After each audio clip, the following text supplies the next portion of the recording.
गिबियावनो बयखौबो दिनैनि गोदान मोनसे भिडियोआव फिन खेब बरायनानै लानाय जाबाय। दिनै आं नोंथांमोननि सिगाङावहाय मोनसे जोबोद इम्पोर्टेन्ट टपिकनि सायावहाय सावरायनो थाखाय बे भिडियोखौ लानानै फैनाय जादों। BTCनि इडुकेसन डिपार्टमेन्टनि EM रबिराम नार्जारी बिथाङा BTC आव मानि थाखाय टेट पास जानाय केन्डिडेटफोरखौ मानि थाखाय थिसनथाइ होनाय जाथ'वाखै बेनि माखासे डिटेल्सफोरखौ रबिराम नार्जारी बिथाङा फोरमायनानै होदों। दिनै आं नोंथांमोननि सिगाङावहाय BTCनि इडुकेसन डिपार्टमेन्टनि EM रबिराम नार्जारी बिथाङा मा बाथ्रा बुंदों बेनि सायावहाय सावरायनो थाखाय नोंथांमोननि सिगाङावहाय बे भिडियोखौ लानानै फैनाय जादों। थारैनो टेट उथ्रिसार जानो हानाय केन्डिडेटफोरखौ मानि थाखाय थिसनथाइ होनाय जायाखै EM रबिराम नार्जारी बिथाङा मा बाथ्राखौ फोरमायनानै होदों बेखौ नोंथांमोननि सिगाङावहाय डिटेल्सै फोरमायनानै होगोन।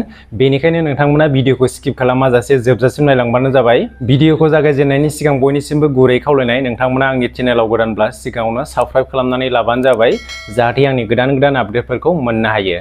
थौदो बिदिब्ला दिनैनि भिडियोखौ जागायदिनि।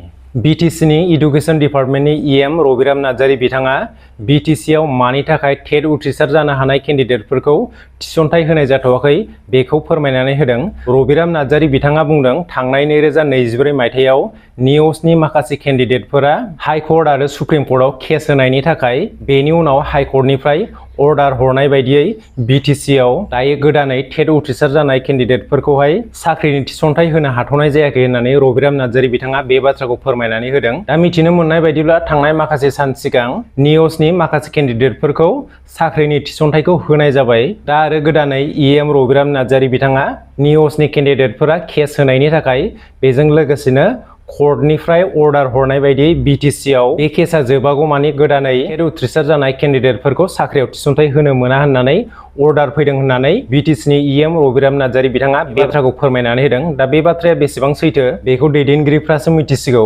मानोना माखासे सान सिगाङावनो निउसनि केन्डिडेटफोरखौ बिसायख'थिनि MCC नांनाय समावनो बैसोरखौ साख्रियाव थिसनथाइ होनायखौ मिथिनो मोननाय जादों। आरो दायो गोदानै रबिराम नार्जारी बिथाङा बे मोनसे बाथ्राखौ बुंनाया थारैनो साननो गोनां। थारैनो कर्टआव केस नांनायनि थाखाय BTC आव गोदानै थिसनथाइ होनो मोना होननानै थारैनो कर्टआ अर्डार हरमारदों नामा? बेयो थारैनो साननो गोनां।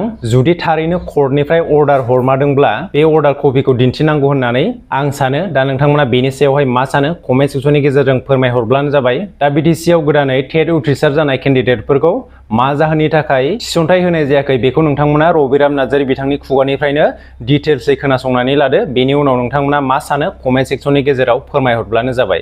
टेट उथ्रिसार जानाय बिजाथिफोरखौ साख्रि होनायनि थाखाय जे नायबिजिरनायनि हाबाफारि जादों, बे हाबाफारिया मालांखावनो जोङो फोजोबनानै लानो हाबाय। जों एपइन्टमेन्ट होनायनि मोनसे प्रसेसआव दंबाय थायो।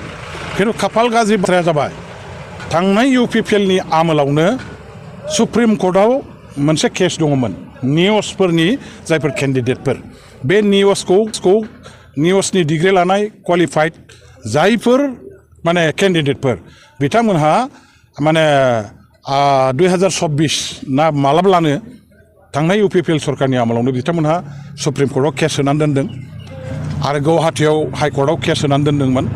आरो गुवाहाटीनि हाइ कर्ट सुप्रिम कर्टआ जोंनो मोनसे बिथोन होदों जे सुप्रिम कर्ट आरो हाइ कर्टनि केसा डिसमिस जायागौमानि BTC सरकारा टेटनि जायफोर क्वालिफाइड अलरेडि भेरिफाइड जायफोरखौ जों नायबिजिरनानै फोजोबबाय, मोनथावथाव केन्डिडेट हिसाबै जायफोरखौ जों दा सायख'नानै लानो हाबाय, बिथांमोननो एपइन्टमेन्टखौ दानो होनो मोनथ'वा होननानै जोंखौ कर्टनिफ्राय बादा होदों। जायनि थाखाय जोङो दिनैहाय फरायसालिफ्राव फोरोंगिरि गैला, रिटायार जानानै थांजोब्बाय। फरायसालिफ्राव फोरोंगिरि गैयिनि थाखाय फरायनायफ्रा दिनै ब्रेकडाउन जानो नागिरबाय, फरायसाफ्रा बिराद जारला जाबाय। बेखौ नुनानै जों गाबोन दिनैनो एपइन्टमेन्ट होनांगौ बेबायदि मोनसे थासारि जादों। बेबायदि गिलु फालु फोरोंगिरिनि आंखाल थासारियावबो सुप्रिम कर्ट आरो हाइ कर्टआव मोननै केसा गां थानायनि थाखाय आरो बिथांमोननिफ्राय जे मोनसे अर्डार केसा जोबागौमानि एपइन्टमेन्टखौ होनो मोना होननाय बे गिथाव बाथाव अर्डार थानायनि थाखाय जों एपइन्टमेन्ट होनो गोसो दंब्लाबो जोङो हानाय जायाखै। जों सेस्था खालामबाय थादों।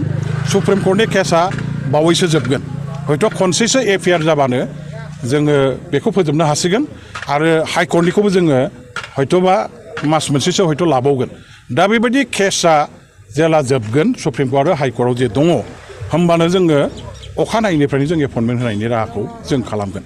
गभर्नमेन्टआ एपइन्टमेन्ट होनो गोसो इच्छाकृत भाबै जोंनि क्वालिफाइड सेंग्रा सिख्लाफोरखौ केन्डिडेटफोरखौ जों एपइन्टमेन्ट होआखै बे नङा आयेन आदालतनिख्रुइ कर्टनिख्रुइ देरसिन रावबो गैया सरकारा आयेन आदालतनि अर्डारखौ अमायन' खालामनानै माब्लाबाबो खामानि मावनो हाया दिनै एडुकेसन डिपार्टमेन्टआ मिथिगौ स्कुलफ्राव मास्टारफोर गैया फरायसाफ्रा जाल्ला जागासिनो दं थाबैनो एपइन्टमेन्ट होनांगौ जोङो होनो गोसो हरसेनि गेजेरावनो जों होनो गोसो खिन्थु दिनै आयेन आदालत कर्ट कासारिखौ जोङो अपमान खालामनानै बिथांमोननि अर्डारखौ बारनानै रावबो सरकारा कोनो दिन कोनो लिडारा बेबायदि खामानि मावनो हायै जानायाव जोंनि एपइन्टमेन्टनि प्रसेसा दिनै थाबथादों गोसो गैयाब्लाबो जोङो दिनैहाय कर्टनि अर्डारखौ मानिनानै एपइन्टमेन्टखौ होनो हानाय जायाखै जोङो होनो गोसोमोन बेवहाय जोंहा दुखु दं जोंहा आफसोस दं जोंनि फरायसाफोरनि भबिसतखौ लानानै जोंनि केन्डिडेटफोरनि अधिकारनि बाथ्राखौ लानानै जोंहा गोसोआव मोनसे आफसोस दं जों एपइन्टमेन्टखौ